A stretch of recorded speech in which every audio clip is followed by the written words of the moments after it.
नमस्कार बंधुरा रिंकुर हेसेले स्वागत। बंधुरा चलुन आज के एकेबारे भिन्न स्वादेर भिन्न रेसिपि खिचुड़ी रेसिपि शेयर करब।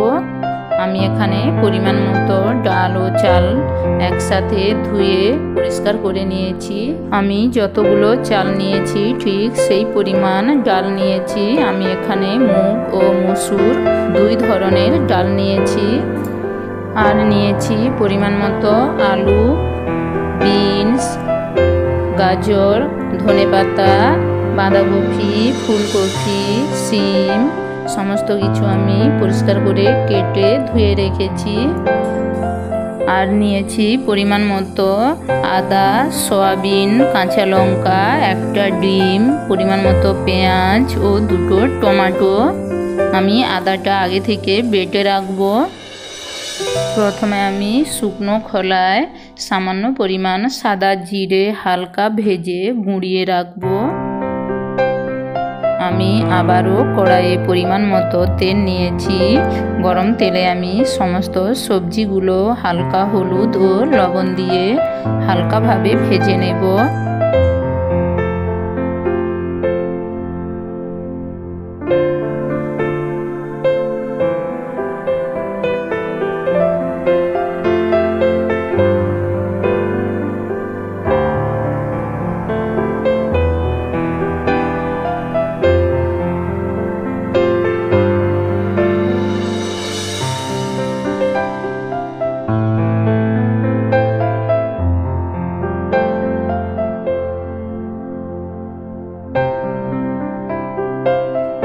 सब्जीगुलो आमी हालका भेजे निয়েছি, नामिয়ে রাখবো। আমি আবারও কড়াইয়ে পরিমাণ মতো তেল নিয়েছি। আমি খিচুড়ির মশলাটা আলাদা করে কষে রাখবো। তার জন্য আমি কয়েকটা গরম মশলা নিয়েছি, লবঙ্গ ও মরিচ, সামান্য পরিমাণ 5 ফোড়ন, একটা তেজপাতা, পরিমাণ মতো পেঁয়াজ কুচি, কাঁচা লঙ্কা, আদা বাটা ও টমেটো দিয়ে আমি হালকাভাবে নাড়াচাড়া করে ভেজে নেব।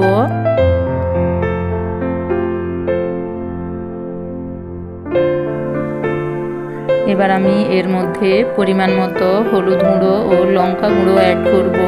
হালকা নাড়াচাড়া করে বেটে রাখা আদা বাটার জল আমি অ্যাড করব। বন্ধুরা হলুদের পরিমাণটা বেশি দেবেন খিচুড়ি অনুপাতে।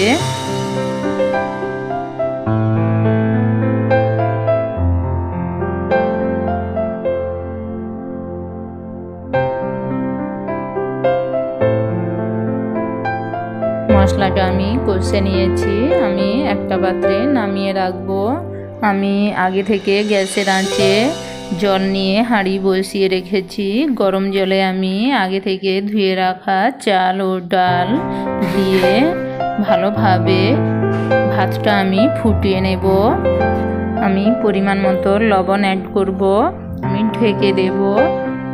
চালটা হাফ সেদ্ধ করে নিতে হবে। চাল ও ডাল ডাল ও চাল হাফ সেদ্ধ হয়ে গিয়েছে। এবার আমি এর মধ্যে সমস্ত সবজিগুলো অ্যাড করব। বাঁধাকপি ও ফুলকপি আমি ঠিক খিচুড়ি নামানোর 10 মিনিট আগে অ্যাড করব।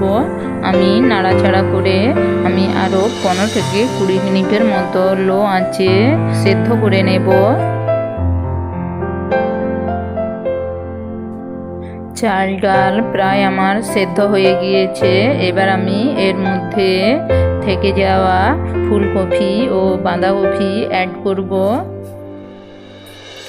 সঙ্গে পরিমাণ মতো ধনেপাতা অ্যাড করব।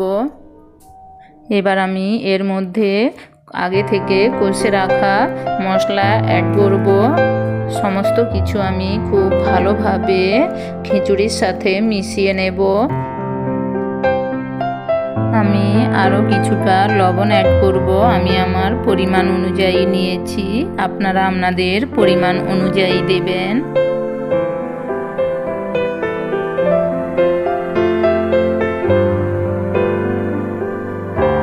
এবার আমি এর মধ্যে একটা ডিম ফাটিয়ে দিয়ে দেব। আমি ভালোভাবে সমস্ত কিছু একসাথে ঘেঁটে নেব।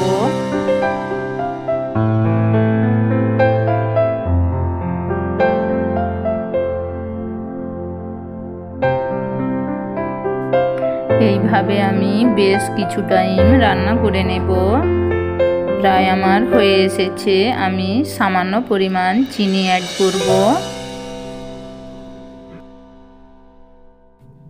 বন্ধুরা, দারুণ একটা সেন্ট বেরোচ্ছে, আমার জিভে জল চলে এসেছে। বন্ধুরা, বাড়িতে অবশ্যই এই পদ্ধতিতে এইভাবে খিচুড়ি একবার হলেও রান্না করে দেখবেন, স্বাদে অতুলনীয়। বন্ধুরা, খুব ঘন ঘনভাবে খিচুড়িতে খুন্তি লাগাতে হবে, না হলে খিচুড়ি হাঁড়িতে লেগে যেতে পারে। এবার আমি ঠিক নামানোর 2 মিনিট আগে পরিমাণ মতো জিরে গুঁড়ো ও 1 চামচ গাওয়া ঘি অ্যাড করব। আমি ভালোভাবে মিশিয়ে নেব। আমার প্রায় রান্না হয়ে এসেছে। আমি নামিয়ে একটা পাত্রে নিয়ে আপনাদের দেখাচ্ছি। বন্ধুরা, বাড়িতে অবশ্যই এই পদ্ধতিতে খিচুড়ি অবশ্যই এই শীতকালে একবার হলেও রান্না করে দেখবেন। আমার খিচুড়ি রান্না হয়ে গিয়েছে, আমি এবার নামিয়ে রাখবো। আমার রেসিপি যদি আপনাদের পছন্দ হয় তাহলে অবশ্যই একটা লাইক ও সাবস্ক্রাইব করে দেবেন। দেখুন বন্ধুরা, দেখতে কত ভালো হয়েছে আর খেতেও দুর্দান্ত। বন্ধুরা, খিচুড়ি মানেই খিচুড়ির সাথে বেগুন ভাজা একেবারে পারফেক্ট রেসিপি। সঙ্গে পাঁপড় ভাজা আমি সাজিয়ে নিচ্ছি। আমি আগে থেকে বেগুন পাঁপড় ভেজে রেখেছি। বন্ধুরা, রেসিপিটা কেমন হয়েছে কমেন্ট করতে ভুলবেন না। বন্ধুরা, আজ তবে এতটাই। আবার দেখা হবে বন্ধুরা নতুন কোনো রেসিপি নিয়ে। ততক্ষণে আপনারা ভালো থাকুন, সুস্থ থাকুন।